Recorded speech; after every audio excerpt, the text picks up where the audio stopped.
Hey guys what's up, I hope आप सभी लोग ठीक होंगे। मेरा नाम है किरण।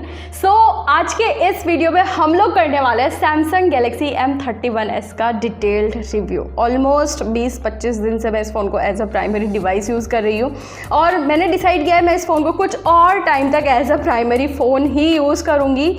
तो मैंने यहाँ पर इस फ़ोन का टेम्पर्ड ग्लास ऑर्डर करके लगा लिया है, कवर भी ऑर्डर कर लिया है क्योंकि अनफॉर्चुनेटली ये चीज़ें हमें बॉक्स के अंदर नहीं दी है कंपनी ने। तो अगर आप भी इस फ़ोन को लेने का सोच रहे हो तो सबसे पहला एडवाइस तो यही रहेगा कि फ़ोन ऑर्डर करने के साथ साथ ही ये दोनों चीज़ें भी ऑर्डर कर लेना, काफ़ी ज़्यादा सेफ रहेगा। बट क्या एक्चुअली में आप लोगों को ये फ़ोन लेना चाहिए या फिर नहीं? आई मीन टू से फ़ोन वैल्यू फॉर मनी है भी या फिर नहीं, ये सारी चीज़ें एकदम डिटेल में पता लगने वाली है आज के इस रिव्यू के अंदर। बिना कोई टाइम वेस्ट किए शुरू करते हैं आज के इस वीडियो को।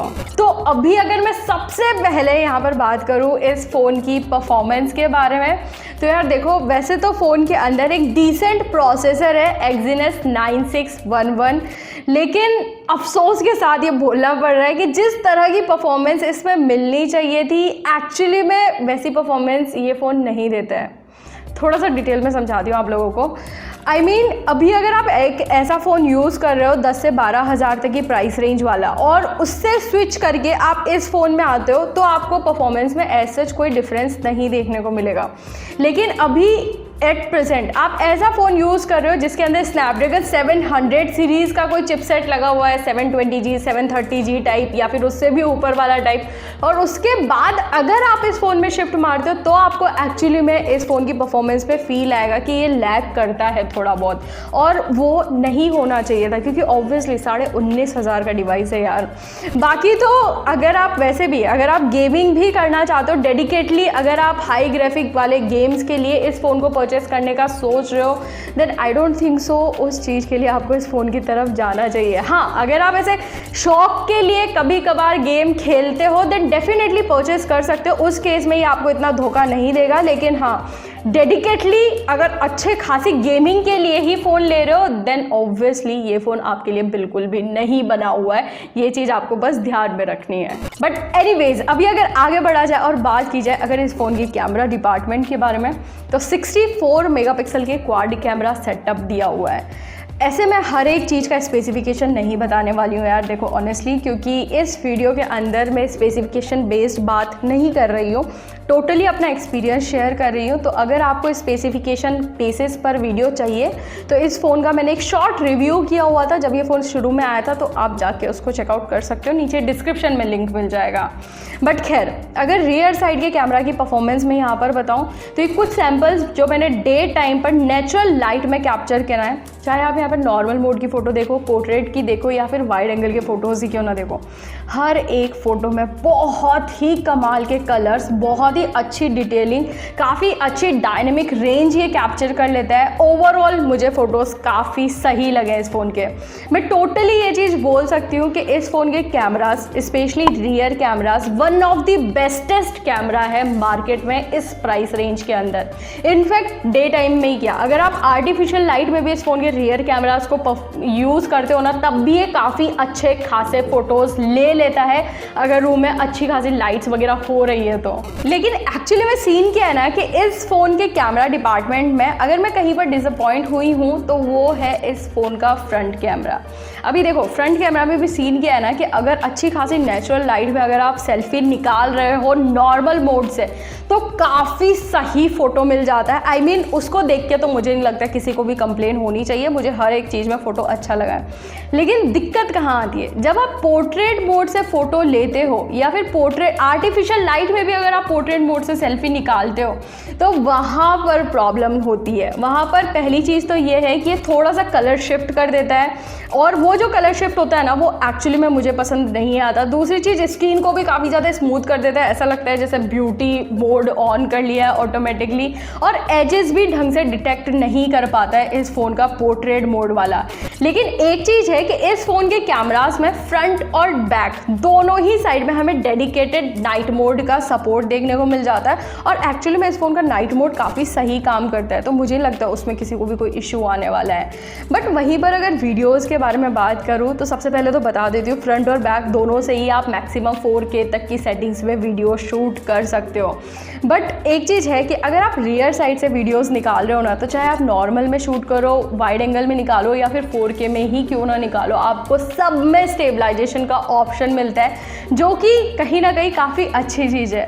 बट एक चीज़ क्या मैंने नोटिस करी है ना, कि जो इसका स्टेबलाइजेशन है ना, वो अगर से थोड़ा सा और स्मूथ होता, थोड़ा सा और अगर स्टेबल होता तो ज़्यादा अच्छा लगता। अभी फ़िलहाल मुझे थोड़े से जर्क्स नज़र आ रहे हैं इन वीडियोज़ में, तो ये एक चीज़ है जो सैमसंग डेफिनेटली सॉफ्टवेयर ऑप्टिमाइजेशन के साथ इम्प्रूव कर सकता है। बाकी अगर आप फ्रंट से वीडियो निकालते हो तो फ्रंट में आपको किसी भी तरह का स्टेबलाइजेशन नहीं देखने को मिलेगा। ऑल्दो ओवरऑल जो वीडियो की क्वालिटी है वो मुझे दोनों ही साइड में अच्छी लगी है। खैर, अभी आगे बढ़ने से पहले यार, अगर आप लोगों को ये वीडियो अभी तक पसंद आ रहा है तो मेक श्योर कि आप लोग चैनल को भी सब्सक्राइब कर लो, ताकि आगे भी आपको ऐसी वीडियोस देखने को मिलती रहे। बट यार, अगर आप लोगों ने नोटिस किया होगा तो सैमसंग M सीरीज़ जाना जाता है अपने बैटरी डिपार्टमेंट के लिए। इस फ़ोन के अंदर भी 6000 mAh की बैटरी दी हुई है। बट यार, एक चीज़ मुझे आज पता लगी है, जो मैंने नोटिस किया, कि ये फ़ोन ना एक्चुअली में 204 ग्राम का है, 205 ग्राम का है एक्चुअली में। सुन के किसी को भी लग सकता है कि फ़ोन काफ़ी अच्छा खासा हैवी होगा, बट आई गेस सैमसंग ने इसका वेट डिस्ट्रीब्यूशन काफ़ी सही किया है। मुझे तो ये फ़ोन अभी तक एज सच कुछ भी हैवी वगैरह फील नहीं हुआ है। ऊपर से जो इन हैंड फील है, जो फ़ोन का लुक्स है, मुझे काफ़ी सही लगा है। ऑल्दो ये प्लास्टिक बिल्ड के साथ आता है यार, लेकिन फिर भी जो प्लास्टिक की क्वालिटी है वो सैमसंग ने काफ़ी ज़्यादा इम्प्रूव कर ली है। बट है तो प्लास्टिक ही, तो स्क्रैचेस देखना नॉर्मल है, इसी वजह से मैंने कवर ऑर्डर कर लिया, आप भी कर लेना। बट हम बात कर रहे थे बैटरी की, तो जैसा कि मैं बोल रही थी कि 6000 mAh की बैटरी, तो एज़ यूजुअल बैटरी बैकअप मुझे काफ़ी सही मिला है। आराम से मेरे केस में 1.5 दिन तक का बैकअप इस फ़ोन ने दिया है मुझे। अभी आप कितना गेम खेलते हो, कितना यूज़ करते हो, वो आपके ऊपर डिपेंड करता है कि आपको कितना बैकअप मिलता है। बट मेरे केस में मुझे अच्छा खासा बैकअप मिल गया है इस फ़ोन में। एक चीज़ में जहाँ पर सैमसंग ने काफ़ी सॉलिड इम्प्रूवमेंट किया है वो है इस फ़ोन का चार्जिंग। 25 वॉट का चार्जर इस बार बॉक्स के अंदर दिया हुआ है, जिससे अगर मैं स्पेसिफिकली टाइम आपको बताऊं तो 0 to 100% फ़ोन चार्ज हो जाता है 2 घंटे एंड 5 मिनट में। 2 घंटा 5 मिनट लग जाता है, और 0 to 85% चार्ज होने में लगता है 1 घंटा 40 मिनट। मैंने काफ़ी जगह ऐसा सुना हुआ है, काफ़ी जगह से ऐसे क्लेम्स हैं कि ये फ़ोन की बैटरी 1 घंटा 30 मिनट 1 घंटा 40 मिनट में चार्ज होती है, लेकिन नहीं, ऐसा नहीं है। 2 घंटे से ऊपर लग जाता है इस फ़ोन को चार्ज होने में। एंड एक और चीज़ मैं आपके साथ शेयर करना चाहूँगी कि एक चीज़ थी जो मुझे शुरू में काफ़ी सही लगी थी, कि रिवर्स चार्जिंग को ये फ़ोन सपोर्ट करता है। इसके अंदर Type-C to Type-C केबल दिया हुआ है, जो मुझे पसंद आया था। लेकिन यार, कहीं ना कहीं थोड़ा सा डिसएडवांटेज भी है, अगर आपके लैपटॉप में Type-C पोर्ट नहीं है और अगर आप लैपटॉप और फ़ोन से काफ़ी ज़्यादा चीज़ें ट्रांसफ़र करते रहते हो तो वहाँ पर मुझे प्रॉब्लम फील हो रही है। आई होप काफ़ी सारे लोग रिलेट कर पाएंगे इस चीज़ से। लेकिन एक चीज़ है जो इस फ़ोन के अंदर आपको सबसे बेस्ट मिलने वाली है मार्केट में, इस फ़ोन के जितने भी कॉम्पिटिटर्स अवेलेबल है उन सबसे, वो है इस फ़ोन की डिस्प्ले। फुल HD+ एक सुपर एमोलेड पैनल दिया हुआ है। पहली चीज़ तो एस्थेटिकली भी ये फ़ोन की डिस्प्ले आपको काफ़ी अच्छी लगेगी, क्योंकि बेजल्स काफ़ी कम है, पंच होल का साइज़ वगैरह सब कुछ काफ़ी छोटा दिया हुआ है। ऊपर से अगर आप इसमें कुछ भी चीज़ देखते हो, आई मीन इसके व्यूइंग एंगल्स की बात कर लो, कलर्स की बात कर लो, सब कुछ बहुत अच्छा नज़र आता है, काफ़ी सूदिंग होता है हर चीज़। एंड यार, अगर आप आउटडोर्स में भी इस फ़ोन की डिस्प्ले को यूज़ करते हो, सनलाइट में भी, तब भी आपको ब्राइटनेस में कोई कमी नहीं देखने को मिलेगी। प्रॉपर ब्राइट फ़ोन की डिस्प्ले यहाँ पर नज़र आती है आउटसाइड में भी, तो वो एक मुझे अच्छी चीज़ लगी है डिस्प्ले में। एंड यार, मेरे अकॉर्डिंग हम लोग सबसे ज़्यादा फ़ोन में अगर इंटरेक्ट करते हैं तो फ़ोन की डिस्प्ले ही होती है। तो फ़ोन की डिस्प्ले अच्छी होना ये बहुत इंपॉर्टेंट चीज़ होती है।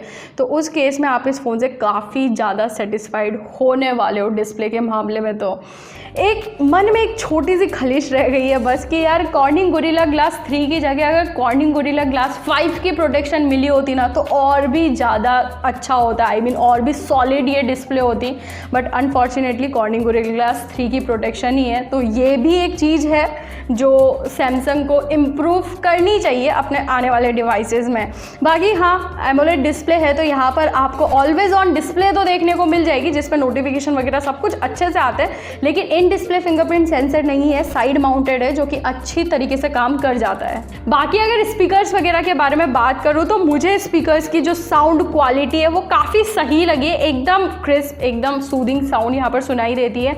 और वैसे भी डॉल्बी एटमॉस का सपोर्ट दिया हुआ है तो उसका आपको कोई टेंशन लेने की आई डोंट थिंक सो कोई ज़रूरत पड़ेगी।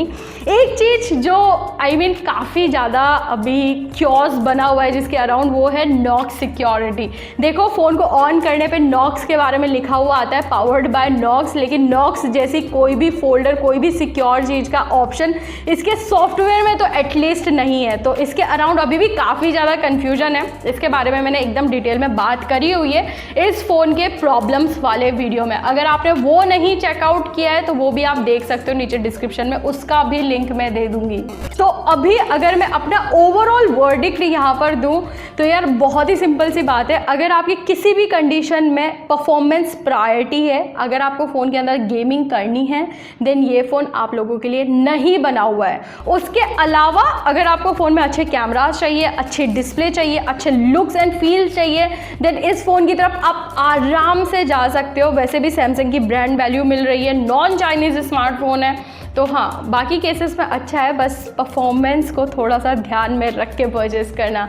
बाकी तो आई होप कि इस वीडियो से आप लोगों को इनफ आइडिया लग चुका होगा कि ये फ़ोन आप लोगों को परचेस करना चाहिए या फिर नहीं 19,500 की प्राइस में। अगर आप लोगों को इस वीडियो से कुछ भी हेल्प मिली है, कहीं पर भी अगर आपको ये वीडियो पसंद आया है तो यार वीडियो को लाइक ज़रूर से करिएगा। बाकी मैं आपको मिलती हूँ नेक्स्ट वीडियो में।